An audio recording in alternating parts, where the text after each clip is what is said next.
Vitória, 1-1 resultado. E aí, Maurício? Vamos começar pela jarra meio cheia, então. Quando o Inter começa o campeonato e faz aquelas atuações desastrosas com resultados ruins também com o Medina, o temor dos colorados e das coloradas, e eu mesmo pensei que poderia acontecer o pior, era rebaixamento. Pois o Mano chega e esse medo vai embora. O Inter está pontuando em todas as rodadas, chegou a fazer 3 vitórias consecutivas e a posição de 8º lugar, se você olhar o elenco do Inter, o time do Inter e olhar os rivais, especialmente quem está à frente, quem está na frente ainda vai descer a lomba. O Santos não vai se sustentar tão longe lá em cima, não tem elenco para isso. Atlético, Flamengo e Palmeiras vão se recuperar na tabela e tomar as dianteiras. Então a 8ª posição, se eu sou colorado, eu fecho o acordo agora em todas as vias que me dispuserem. Mas evidentemente para o jogo de hoje ficou amargo tomar um gol nos acréscimos. Se o Colorado descer a sensatez, tirar a emoção, ele vai lembrar que ele fez um gol de bola parada e de bola parada tomou. Porque os dois times tiveram muita dificuldade para atacar. O Mano Menezes vai ter que encontrar algumas soluções. Por exemplo, Edenilson está jogando muito pouco.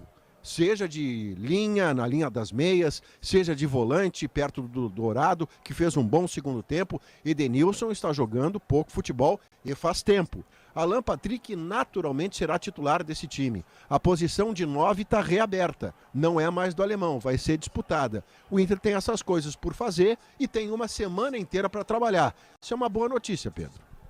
Muito bem, Maurício Saraiva, que daqui a pouco volta no balanço final, que será comandado pelo Felipe Gamba. E o futebol da Gaúcha está deixando o estádio. O Alfredo Jaconi, no empate de 1-1 do Internacional contra a equipe do Juventude. E eu quero oferecer para você um drink com a vodka Valença. Ela casa bem com você. E casa bem com você também, ficar ligado no futebol da Gaúcha. Porque Mano agora... Menezes, estamos brigando na parte de cima da tabela de classificação.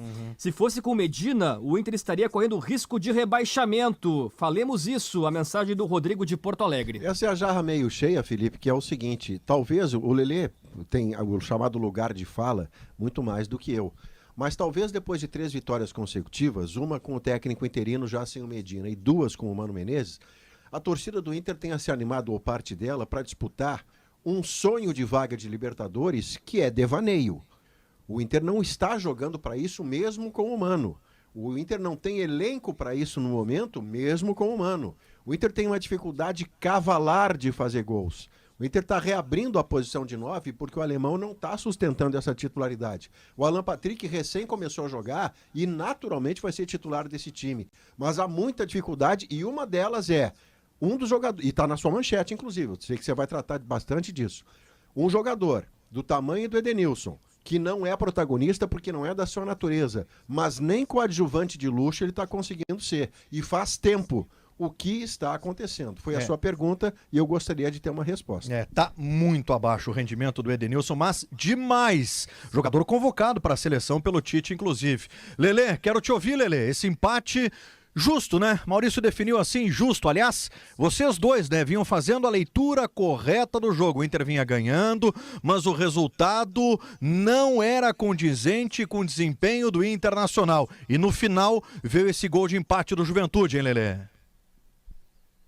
Sofreu o empate por, claro, sem tirar os méritos do Juventude, que tentou até o último instante, mas o que o Inter fez em campo hoje mostra o que é ser competente e o que é ser incompetente em 90 minutos. O Inter, durante os primeiros 45 minutos, foi absolutamente incompetente, não criou nada, não fez nada, criou uma cabeçada, teve uma cabeçada do Edenilson num cruzamento do alemão, foi só o que se conseguiu em 45 minutos. No início do segundo tempo, o Inter teve competência de sobra numa cobrança de falta, muito bem cobrada pelo Depena, e a conclusão, melhor ainda, do Vitão. A partir disso, o que o Inter precisava? O Inter precisava ser competente e encaixar um contra-ataque. Porque todo mundo sabia que o Juventude teria que ir para cima do Inter, porque o Juventude está defendendo a sua torcida, o Juventude está na zona de rebaixamento, então o Inter só precisava ter mais um espasmo de competência, falando de ataque. Era só encaixar um contra-ataque e fazer o gol. Só que o Inter não conseguiu encaixar nenhum contra-ataque. Teve um ou outro ali que conseguiu levar um pouco perigo para o gol do Juventude. mas aí o Inter foi incompetente completo, depois vamos ouvir o Mano. Muito bem, vamos lá. Rodrigo Oliveira, Mano Menezes e a sua entrevista coletiva. O Inter ficou no 1-1 com o Juventude. Ouvimos Mano Menezes sobre o empate em 1-1 do Inter com o Juventude. O Mano tem dado boas entrevistas desde que voltou à atividade, resgatando o melhor Mano Menezes, que o Inter precisa tanto do melhor Mano Menezes, e ele está se apresentando. Eu gosto do que o Mano tem feito até aqui, vai encontrando os seus caminhos, vai fazendo os testes que tem que fazer, tudo isso pontuando. Ah, mas que você tá com como é o passapano, que é o modernês do Fala, né? Isso, tá passando pano. de pano. Não é. É que o Internacional, as aspirações que o Internacional tem, na minha perspectiva, elas são limitadas. Elas são de ficar longe do Z4 e se conseguir uma vaga de Sul-Americana no meio da tabela, clap, aplausos. Isso pode melhorar caso o Alan Patrick renda tudo que possa render no curto prazo. Se o Internacional na janela do meio do ano trouxer um atacante que faça gol, e aí diminui a sua dificuldade cavalar de fazer gol, é muito difícil para o Inter, é a fórceps que o Inter faz gol, essas coisas para levar o Inter para o meio da tabela ou a primeira página da tabela, como diria Luiz César Souto de Moura. Então, na minha perspectiva, no ano de travessia, que eu tenho chamado desde o início, né, Felipe, conversando com você no ar ou fora do ar, 2022 é travessia, e vale para o Inter, vale para o Grêmio. O Grêmio é cumprir o seu papel de voltar para a Série A sem sobressaltos. E o Internacional, neste ano de travessia, ficar longe do Z4.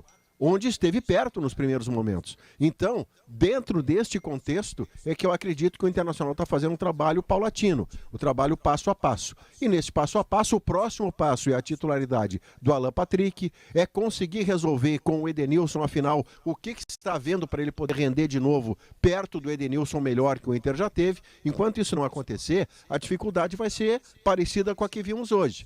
Vamos para a jarra meio cheia? Pela primeira vez desde que chegou, o Mano vai ter uma semana inteira de trabalho.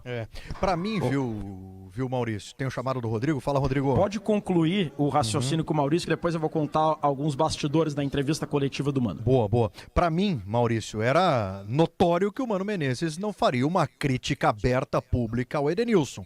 Estamos falando de um dos seus principais jogadores. Não iria ele, Mano Menezes, experiente, queimar o jogador publicamente. O que o Mano disse? Crescimento experiente, queimar o jogador publicamente. O que o Mano disse? Crescimento do Edenilson está atrelado ao crescimento do time, claro. à evolução do time. Um time que evolui, joga bem coletivamente, cresce o Edenilson. Como é que vai incinerar o capitão dele? Não pode, né? Não pode. Claro. Mas cá entre nós aqui, Maurício, colocando o Lelê na conversa, tá muito abaixo o Edenilson, mas muito abaixo, e tá comprometendo. E o Mano sabe disso muito mais que nós, Maurício Saraiva. O que me impacta, e já o Lelê fala sobre isso também, é que o Edenilson naquela faixa de meias, eu gostei sempre menos dele ali, porque ele recebe bola de costas ou de lado e não é onde ele rende melhor. Ele rende melhor com o campo à disposição.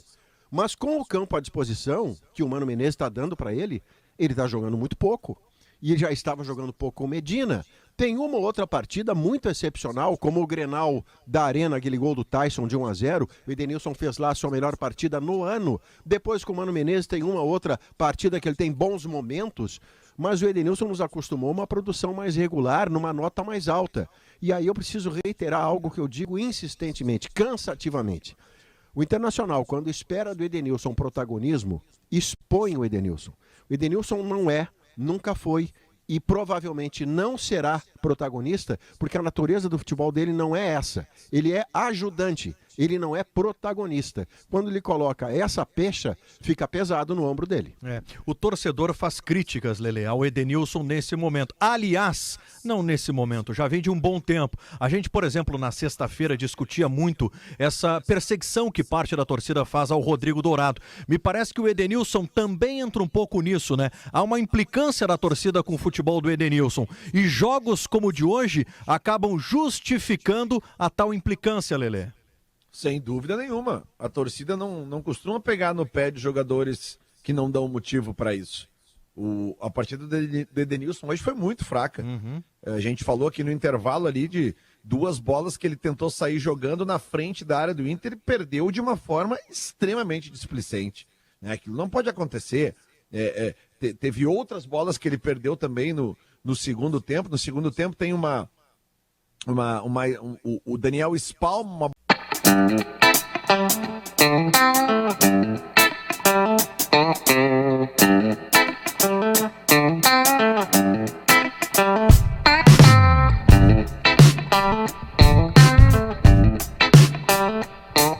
Música